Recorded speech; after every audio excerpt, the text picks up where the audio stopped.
What's going on, everyone? Welcome on into the TC Trading Channel. Today we are talking about spikes. And no, we're not talking porcupines. We're talking Webull and the new index option spikes that is available for trading. Now, this is actually going to be a quick walkthrough video explaining what this is, then going over to the platform and talking about how you can actually trade these options or these spikes options, just like you would trade the VIX. Essentially, that is what this is. Spikes is a volatility index, and essentially it's going to measure the 30-day volatility in the S&P 500 ETF SPY. Now, there is a difference between VIX and spikes.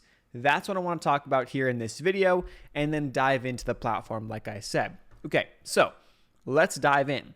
Just like everyone talks about when it comes to the VIX, short the VIX, go long the VIX to hedge, all that stuff, you can do a lot of the same things with spikes. And of course, when you can trade spikes options, that allows you to have some leverage when you're playing for volatility. So let's say you buy spikes calls, the market was pushing up to all-time highs, then we get a big, massive market crash or a pretty big pullback in the market.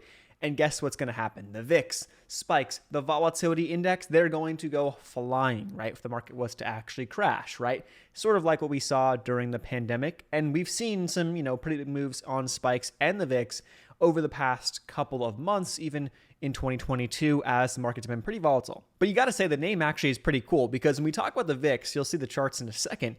It really has big spikes. And so spikes is kind of a funny way to play it. But essentially, what you need to know in terms of the comparisons is that they have different providers and they are kind of looking at slightly different things.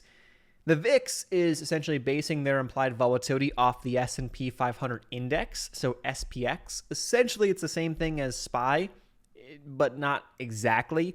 The S&P 500 ETF SPY is going to be priced slightly differently. They're going to add an extra zero essentially to SPX.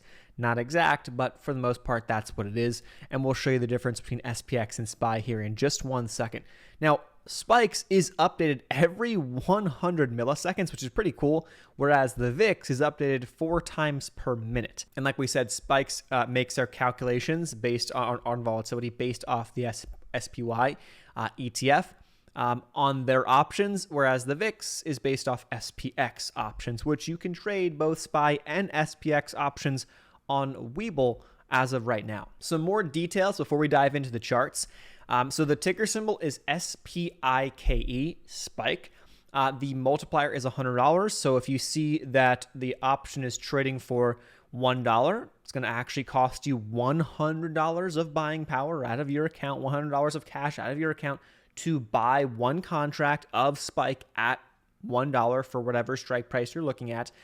The exercise style is European. Now, for those who don't know what that means, European means you can only exercise at the expiration, whereas American style options, they can technically be exercised at any time prior to the expiration.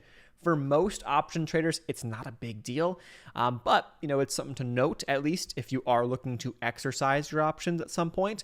Settlement type is cash, and then trading. This is really cool. So we have to understand something, that options can actually trade past 4 p.m. Eastern time. So 4:15 will be where the trading ceases on these options on a general day-to-day basis. However, if it was to, let's say, expire, in this example, if we had an option expiring on Wednesday, you'll get trading to cease at 4:15 on Tuesday. And then in terms of calculating that settlement value, here's kind of your explanation. So the exercise and settlement value will be calculated on Wednesday, again, for that Wednesday expiration at 9:30 a.m. New York time, using the opening prices. If no trades occurred, the midpoint of the opening for SPY options will be used to calculate the index at that time. So let's dive into the platform Webull and let's talk about this. So really quick, here is a look at the VIX, right? So we got the VIX. I actually have some chart features that I was adding in recently, and this is a look at the VIX as of late, right? So the VIX kind of been ranging from, let's say, like $19 up to about 27 the past like 2-3 weeks, but this year it's had range from roughly around 1650 all the way to 39, which is, quite the range, right? So that's the VIX.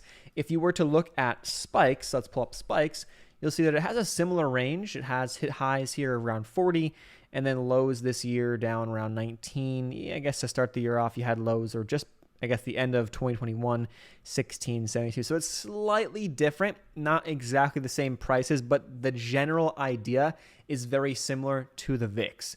Okay. Now, I wanted to mention, right, we have SPY. So spikes is going to be calculated off of SPY, which is the S&P 500 ETF. Here's a chart, right, of how this has been playing out as of late, right? So SPY is sitting at 392.24, but if I want to go to SPX, where the VIX is calculated off of, the S&P 500 index is at 3,924, so 3,924. So they're calculated a little bit differently.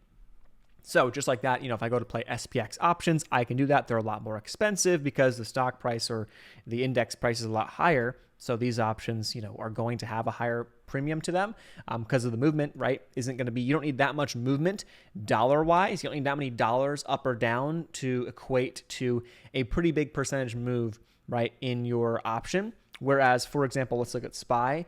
SPY, if SPY was to move $2-3, right, that's a pretty big move on the day for SPY, right, generally speaking, and your options will move a decent amount as well. So it depends, but these options are cheaper relative to SPX because SPY is essentially, you took off a zero. So SPY is $392, whereas SPX is almost $4,000.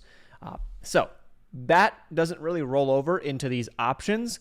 If you were to look at VIX options, here's VIX. So here we go, VIX options. Let's look at let's look at the September 21st expiration.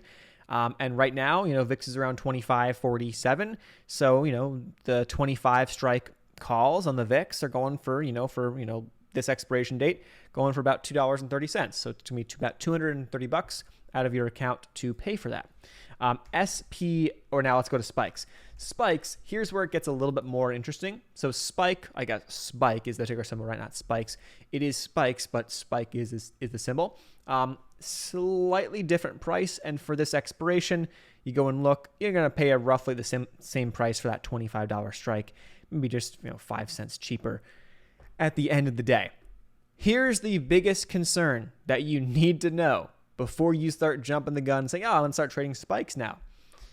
Just like we had an issue with with a while back, I believe, if you were to go back, Webull came out with nanos a while back. The problem here is that because these are new, not many people know about these things. And so if you look on the option chain, take a look at this. I mean, the open interest is just abysmal. There is nothing here. So you have to be very careful when looking at these options, because if you're going to start playing them, there is not much open interest. Look at there's literally no open interest, and outside of a couple of strike prices here on Spike. Okay, if you were to go back over to the VIX and look at the VIX open interest, right, which essentially they're very similar as of right now, very similar, but there are some perks to each, and ultimate to each one. It depends on what you want to do and if you would like to, trade them. But look at the VIX open interest, massive, in the thousands on all these different strike prices. Okay, so that's the difference, and that was actually, even if you go into this expiration that we're looking at, even more, right? The 25 VIX calls have 74,000 open interest, right? If you go back to Spike, what are you going to get on open interest for the 25 calls for that same time frame? There's none. So until the open interest really floods in, this is not something that I would recommend using. It's going to lead to larger spreads. It's going to lead to really the struggle to get in and out on these contracts, and you're not going to be able to trade much size if there isn't much open interest. So make sure you're aware of that. That's one of the biggest downsides. However, it could be something to keep on your radar going forward, especially if it becomes more widely adopted going forward and people start using it, because there are some perks. It's updated a lot faster and it's based off SPY. And so there are some perks to that. So hopefully that was helpful. That is Spikes in a nutshell on Webull. Any questions, leave them down below. If you want to check out the video we had on Nanos, it's a way to trade the S&P 500, but a lot cheaper than SPX or even SPY options. It's a lot cheaper. Check out that video. But again, the same, concerns apply. There hasn't been much open interest there. It's not very well known. But if that changes or that gets more widely adopted over time, they could be some really good tools to add to your trading and investing arsenals in the future. Thanks so much. Make sure you are subscribed here for more videos just like this. We post twice per week. Any links and resources will be linked down below. A webinar covering 3 trading signals to add to your arsenal will also be linked down below. Check it out if you're interested, and we'll see you guys in the next one. Peace.